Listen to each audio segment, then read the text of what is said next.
Sarah here. Okay, so originally my next video was going to be me explaining my special journal, but the editing on that is not going the way I would like. The pictures aren't in focus, and when I record myself talking about it, I need to put myself onto that side of the screen so the picture can take up most of this side. So I need to refilm it, which is lovely. Instead, I have a book talk for you guys today. Now, it's not Lemonade Mouth. I will get to that one, I promise. But this is perhaps more exciting for you guys. It's a Rick Riordan. And it's a new Rick Riordan. It's not one of my rereads. I'm still in the middle of the Sea of Monsters. Though, speaking of progress of that, I've finally got around to highlighting the section, only to discover I've lost all my green tabby things, so I think a visit to Officeworks will be in order before this is over. But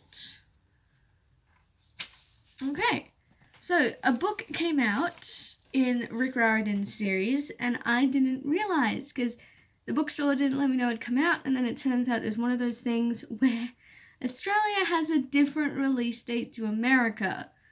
So it released on the 5th of this month in America, but it didn't release in Australia until the 18th, so legitimately I wasn't able to buy it until yesterday because they literally just gotten it out of the boxes and put it on the shelves. Like, I know today's the 23rd and that's a little bit thingy, but with coronavirus and everything's slowed down, so I'm just grateful I was able to get it. Next time I'll film maybe I'll get my friend to come with me when I buy a Rick Riordan book so I can show you guys my reactions when I buy it, because I was squealing, I was jumping up and down, I was just so happy. And that is, of course, Camp Jupiter Classified. Yes, you can see it's the Australian version because one, it's paperback, and the other, it's, well, not the gorgeous cover that you see. Like, this is still pretty, and it matches my other ones, which is nice, but I want the hardback. And please excuse the yelling. My brother and the housemates have friends over today, and everything's getting very exciting, apparently, down there. So, there will be yelling occasionally. Anyway, so I spent yesterday reading this, and I took detailed notes, and it was really, really good. I also got this bookmark, because it's also released, and it was in the bookstore, but I'm not planning to read that one, just so you know. I'll explain why at the end of this video, but anyway. So, it wasn't what I was expecting, to be honest. Like, I knew they said it was going to be a journal of a parabeto from Camp Jupiter, and I was like, okay, sure. But I was expecting more details about Camp Jupiter, like how it works. Like, I know in the Sun and Neptune, we definitely get details on that because Percy has to go through it. And we get a tiny amount, I think, in this, the Demigod Diaries, but I was expecting it to be a little bit more like this one, the Camp Half-Blood Confidential, where we got more additional information on how the camp works. But no, that didn't happen. It was just a short story. So it was like demigods and magicians in that regard. It was a short story. And it was a compelling story, don't get me wrong. I was just an 8 out of 10 because of that, because I was expecting something else. That could be my fault entirely. They probably told us it wasn't going to be that, but it's just Camp Half-Blood Confidential and Camp Jupiter Classified. They sound like they're going to be similar, don't they? And it really wasn't. It even looks similar. Look, you put them side by side. But anyway, getting back to what I was originally going to think, so the actual story. So the main character is Claudia, and she is awesome. So, okay. Spoiler alert. You have been alerted. If you haven't read this book yet and you get spoiled, don't blame me. I gave you a warning. Okay.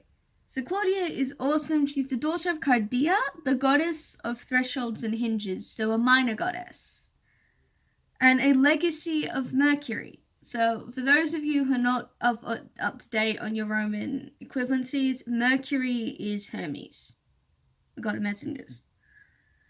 She's clever, and there's like 3 times in this book where she goes and does research when she's trying to figure something out. Like, literally at one point, she goes to the library, and I'm just like, girl after my own heart. And she is so determined. Like, she gets knocked down quite a few times for such a short book, and she just gets right back up again. And she's a bit bashful. Like, she needs to tell people things and stop, like, relying on her just being by herself so much. Because she really just needs to know that other people have her back too. You know? And also, it's like she's hiding stuff from Raina and Frank. And I'm like, they would have been so helpful to you, okay? It's Raina and Frank. They're not going to judge you. But I guess they are pretty intimidating. It's a compelling plot. It's amazing how little things are often the linchpin. So basically, in this book, someone I'm about to get to who is trying to take down Camp Jupiter, but they're not trying to do it in like the gung-ho way that happens in Trials of Apollo, where they're trying to outright destroy it. No, they take something, and it turns out that's a linchpin. That's what's keeping the camp together. And I'm just like, I like that, you know? And so Frank and Raina are fabulous as always in it. Like, they're always darlings. But they're not the main characters. They're in it, obviously, because this book is set before... It's like after Heroes of Olympus, but definitely before Apollo arrives at Camp Jupiter. I don't know if it happens before Trials of Apollo entirely, but definitely before Book 4. And it's just about her figuring out her place in the Legion and that sort of thing. And as a result, you've got Frank and Raina as the praetors, because Book 4 hasn't happened yet. And so she meets, like, on the 4th day of her being there, she meets her best friend, Janice, daughter of Janus, the god of doorways, beginnings, transitions, and endings. Lovely girl. True BFF. And they're both in the 4th cohort. So it's a bit different with Percy, because he was in the 5th cohort. And then we also meet Blaze. He's the son of Vulcan. And he's adorable and naturally gifted at making things. And he has the classic poor social skills that most children of Vulcan or Hephaestus have, like their father. And possibly at the end, we got a hint that he has a crush on Claudia. And I'm like, oh, that would be cute.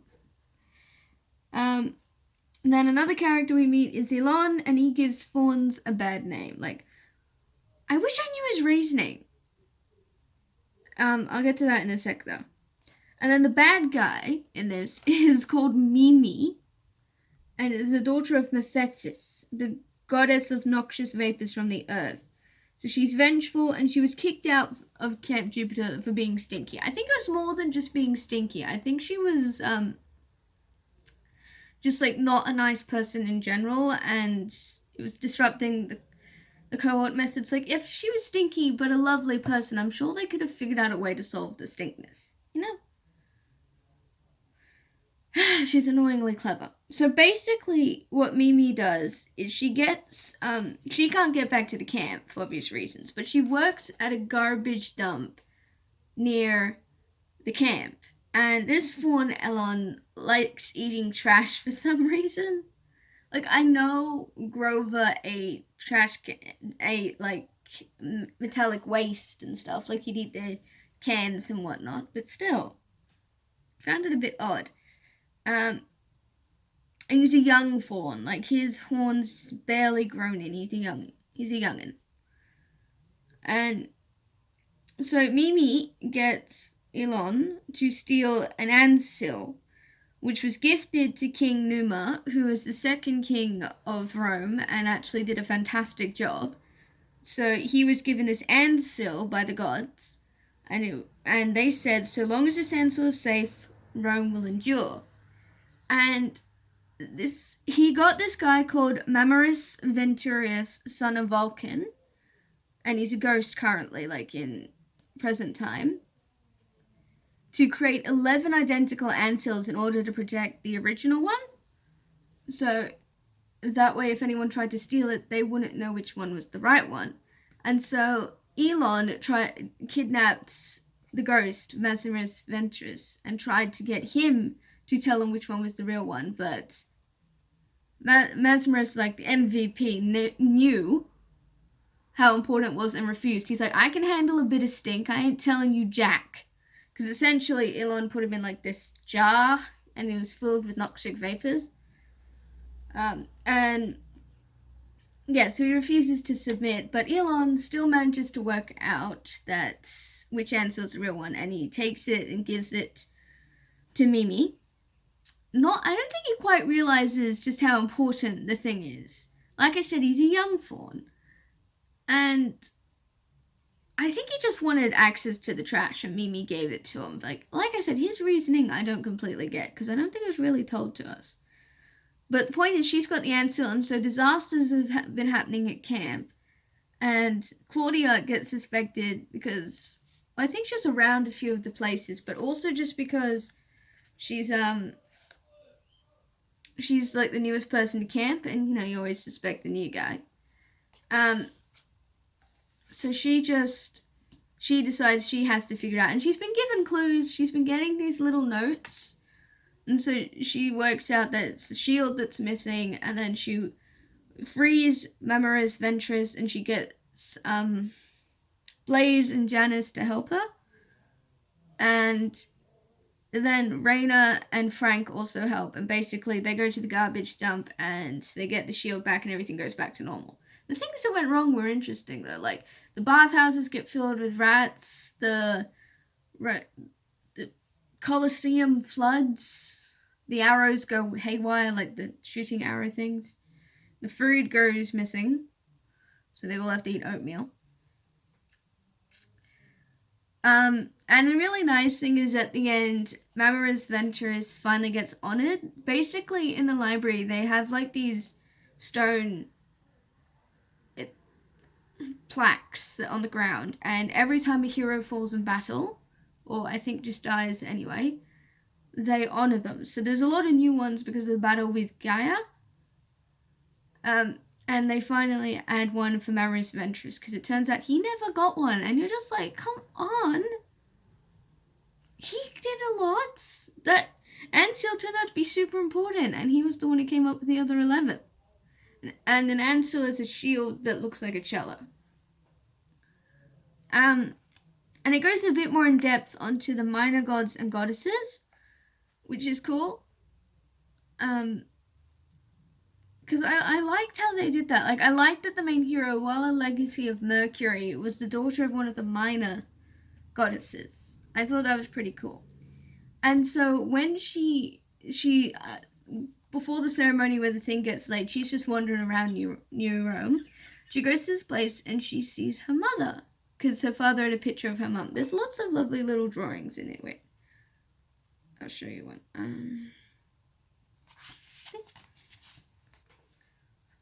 They're a bit cartoony, but they're lovely. And she sees her mother, and her mother reveals that she's the goddess of hinges and thresholds, and she's a minor goddess. And so she's like, if New Rome goes, we all go. All the minor gods and goddesses, because New Rome is the only place that still really remembers them. The modern world has forgotten all but the main Olympians, so they would all go if New Rome fell, which is a rather sad thing to look at it. And it's kind of cute because she says that she says that Mercury helped her because Claudia is a legacy, so she wouldn't have been able to get because she gave the notes to Claudia, but she wouldn't have been able to give them to her without Mercury's help. So all the communications are stuffing up. You'll remember in Trials of Apollo that happened, and that's happening here too. And there's a lovely moment at the end between Claudia and Caddy, because that's what Claudia and her dad knew her as. And she gives her SPQR tattoo. And if I remember correctly, when you get Senatus populus quae Romanus on it, you become a legionnaire. Isn't that how it works? And for doing what she did. And I love that. And Uncle Rick was hilarious as always. I was laughing during this, smiling. It was really good. I just wish it was longer, you know. It's just felt really short. That's like my main complaint, is that it was really short. Like, this was only... Okay, getting to it. 145 pages if you include the glossary. Oh, and Terminus popped up at one point, which was cute. And you see the little girl Julia, and yeah, it was a lovely story. Like, really lovely. And I love the new characters that we meet. And I love that Frank and Raina weren't the focus. It focused on other campers. I liked that. Though it does make me wonder about Camp Jupiter, because it says in the beginning that you have to pass this test by Lupa, the wolf goddess, to even be able to be considered part of the camp. What if you're a demigod but you don't pass Lupa's test? Are you just thrust into the mortal world to survive on your own? I mean, Camp Half-Blood doesn't have that. Anyone gets accepted as long as you're a demigod. So, it just makes me wonder. To be honest with you, as much as I like Camp Jupiter, if I had to pick a camp to go to, it would be Camp Half-Blood. This seems a lot more my speed. This, you have to get up at 4 a.m. or whatever to go on marching practice. And I'm just like, no thank you. It's a bit too formal for me. But it was really good to just, yeah. It was really good. And I like how the dedication is to all campers, past and present. And you got a little note at the beginning from Raina, which is lovely. So I'll just read that because it actually was really cool. So from Raina Alvial Ramirez Alarano, Director of the 12th Legion of Full Meta, this journal has been reprinted with the author's permission at my request. It is my hope and that of my fellow Prector Frank Zhang that this record of one Parabeta's experiences will serve a dual purpose. First, as an introduction to Camp Jupiter for all new recruits, and second, as a valuable reminder that there are outside forces who seek to destroy our way of life. Let Claudia's story be a warning that we must ever be vigilant if we are to survive. We can never know where or when the next attack is coming, only that it is inevitable. SPQR forever, RARA. Yeah, because basically the secret, that and Seal Shield, they didn't know about it. Like, Frank, who's the son of Mars, didn't even notice that there were 12 shields up on the temple of his dad's... Yeah, in his dad's temple. He didn't even notice. So, sometimes it's the little things.